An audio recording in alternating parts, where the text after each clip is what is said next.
Hey guys! No, but really, there's some hey. Guys, got a sweet in my mouth.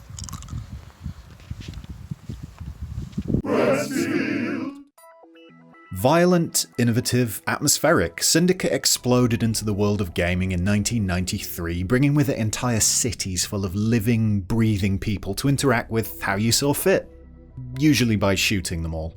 It was a bar-raising moment for gaming as a whole, a po-faced satire of modern society, and the kind of thing we should be teaching in schools as one of the key points where games grew up and proved they could be something mature. But also violent, always violent. Fast forward to 2019 though, and plenty of you will think I'm talking about Syndicate, who I am not talking about because I'm not exactly his core demographic, or plenty of the rest of you will think I'm talking about Syndicate, which, well, we'll get to that one. Safe to say it's a watershed moment in the whole rise and fall thing.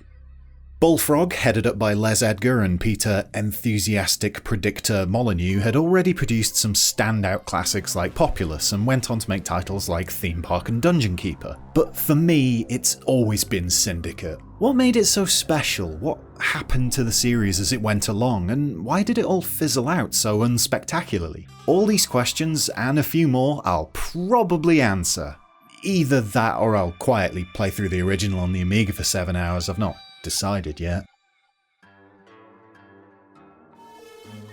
An action strategy game in which you control a team of up to 4 cybernetically enhanced corporate agents as they run roughshod through cyberpunk cities of the future all across the world in a single-minded pursuit of violent capitalism. This was 1993. Syndicate released on the Amiga and PC to rapturous applause and sold, I don't know how many copies to be honest. But it did well, and it was loved. It was a proto-Grand Theft Auto of sorts, a sidestep from Bullfrog's previous god games like Populous, into a world where you had direct control and you certainly weren't benevolent. For me, Syndicate was an utter revelation. It was that feeling of freedom. Sure, by modern standards it is incredibly limited, but back then being able to send my people wherever I wanted in the city, to have them completely ignore the mission at hand, steal a car and go to gun down a bunch of civilians for no good reason, it blew my mind. We'd seen in-depth strategy, we'd seen grand-scale games, even from Bullfrog itself, and we'd seen nihilistic violence displayed in games by this point. But all together and slathered in genuinely cool style, even if those ginger toupees were a bit much. Again, Syndicate was an utter revelation.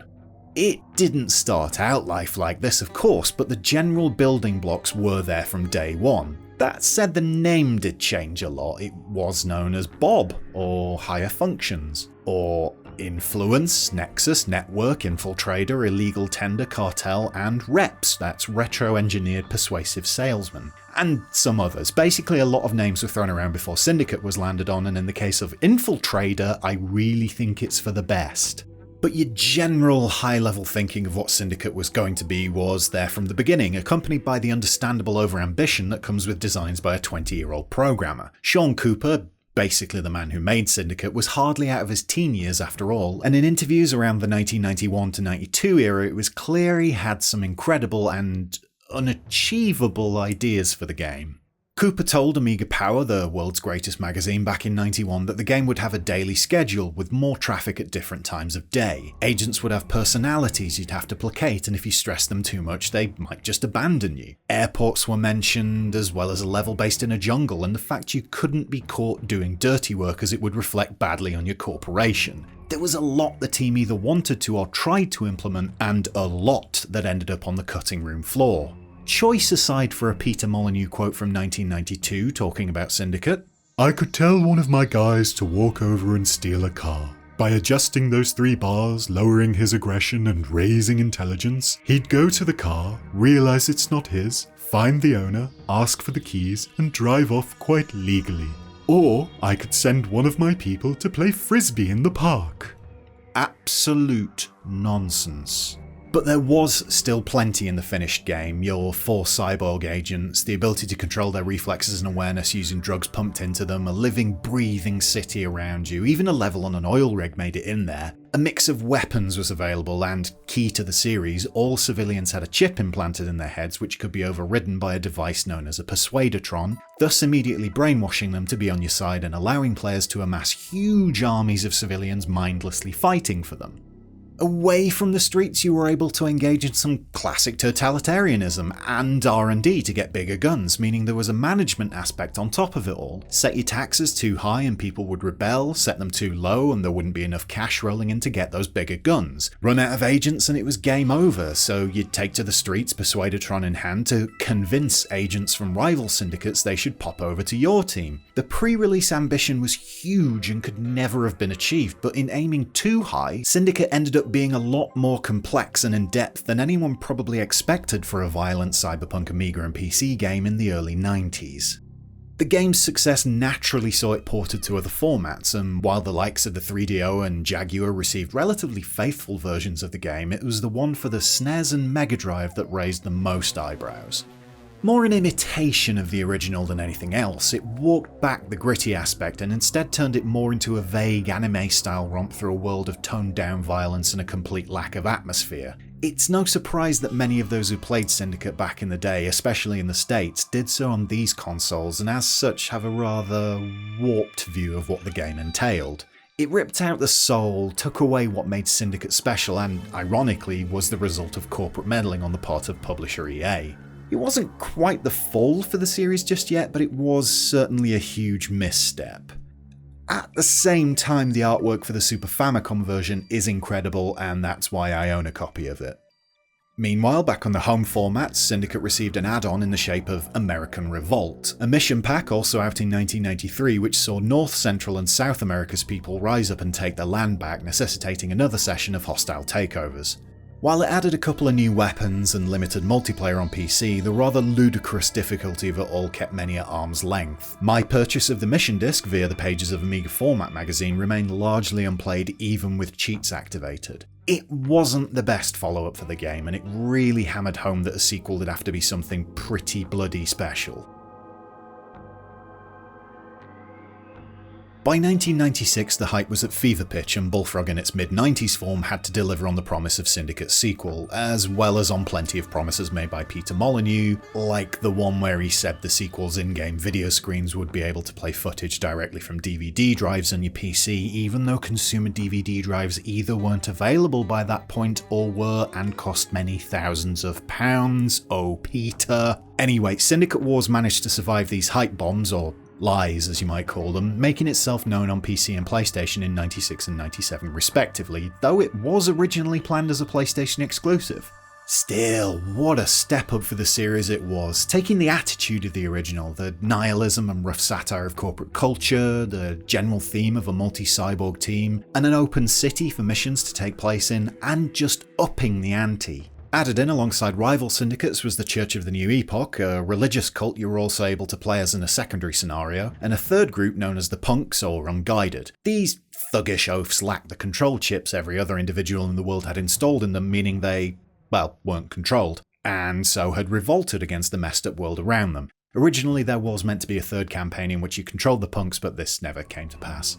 What did come to pass was another tale of corporate excess, this time mixed in with some good old-fashioned religious zealotry. Eurocorp, the syndicate of the first game, was still all about hostile takeovers and personnel acquisition, while newcomer the Church, obsessed as it was with the incoming Cataclysm, was all about indoctrinating the masses and bringing the Book of Cataclysm to the people of the world. Can you tell I paid a bit more attention to Syndicate Wars' story?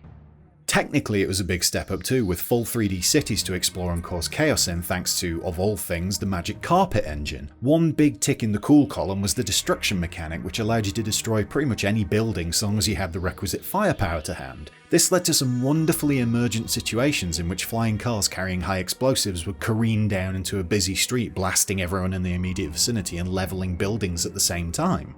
The original might have seen some intense firefights, but nothing could have prepared me for the bedlam Syndicate Wars was capable of throwing out there. Or the nuclear grenades. It was less tactical than the original, which, to be honest, wasn't the world's most complex simulation of corporate military tactics to begin with, and fights did boil down to shooting the most, the quickest, or having the bigger guns and explosives. But when a game was so completely dripping in atmosphere, it was hard to care too much about the lack of different approaches to combat. And there was always the scope to be a bit inventive, distracting mobs with one agent, stealing from punks who were themselves trying to steal from banks, hammering everything with rocket launchers, and so on.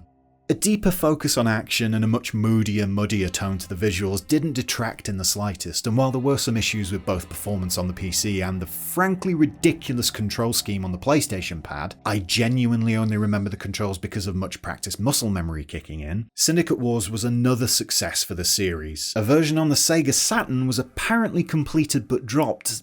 Beyond that, there were no ports of the sequel.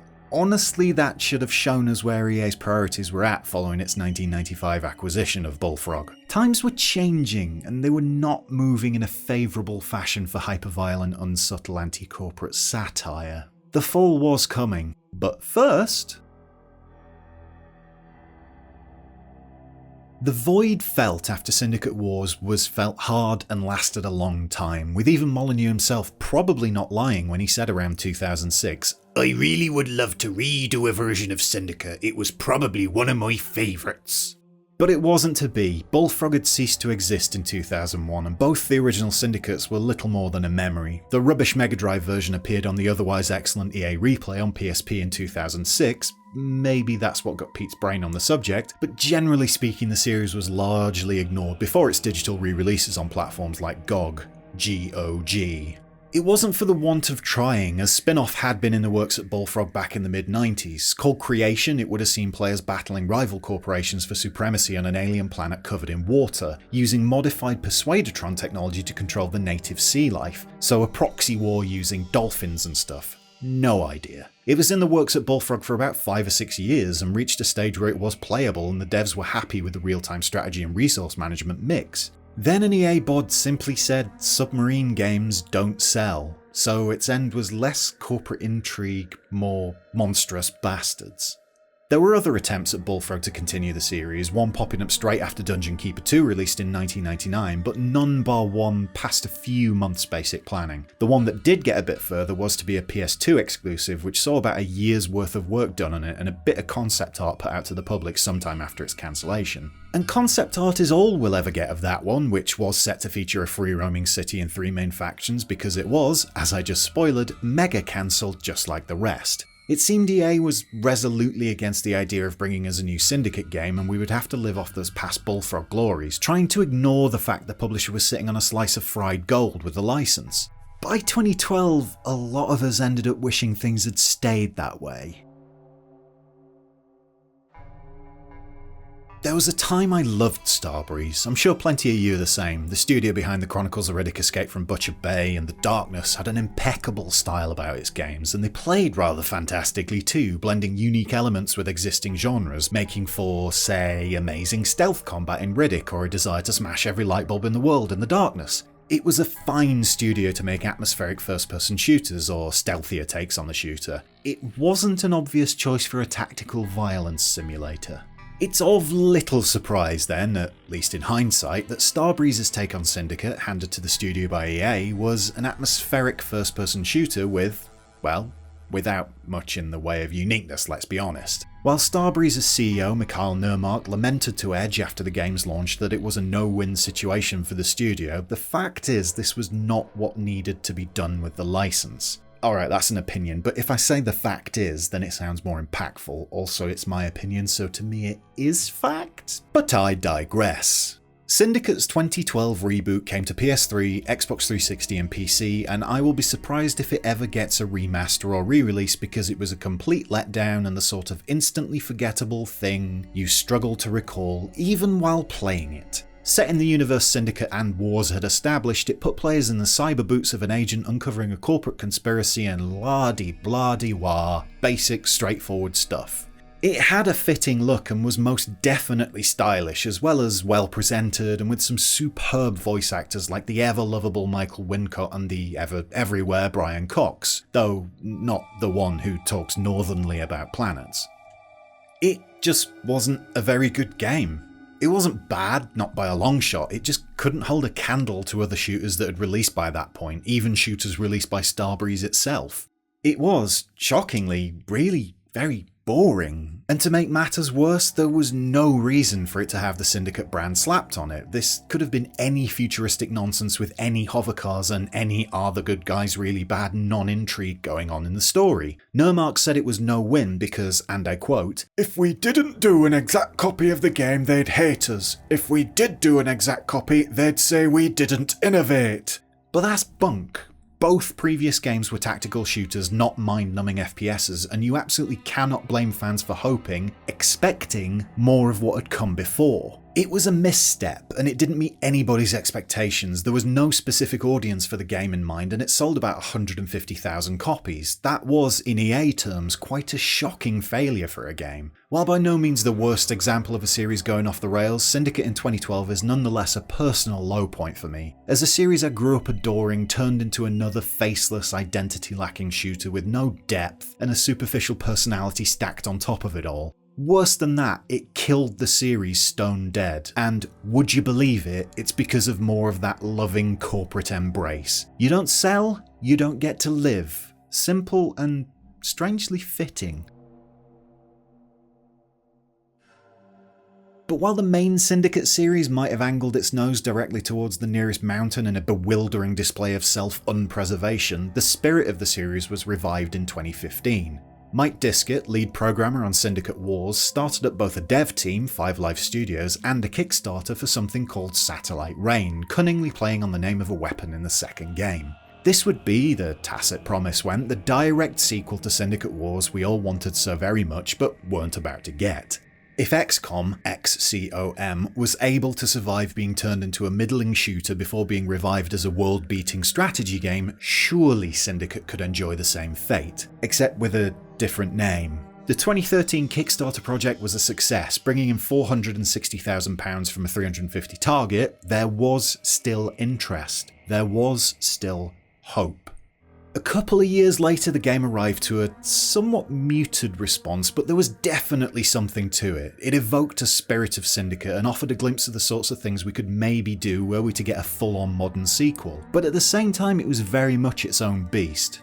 Those wanting a carbon copy of Syndicate Wars with shinier graphics were left wanting, and Satellite Rain's focus on things like stealthy systems hacking just felt a bit predefined and safe, rather than the anarchic chaos of the originals. By no means was Satellite Rain a bad game. I genuinely think it's a very good one, definitely worth a play and surprisingly overlooked after the initial burst of attention on its Kickstarter campaign. It did indeed offer a glimpse of a potential modern Syndicate, and it proved a stylish, challenging and fun romp.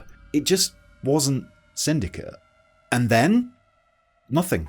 Satellite Rain came out in 2015, 4 years ago at the time of making this video, and there's been no chat either from 5 Live Studios or EA about any follow-ups to either the spiritual successor or the core Syndicate series. The future might not hold any real treats for us then, but we can still rejoice in the fact we have a couple of great games, a good spiritual successor, and another game to play whenever we so choose. But it does seem like so many innocent civilians in the originals. Syndicate is dead. Bye!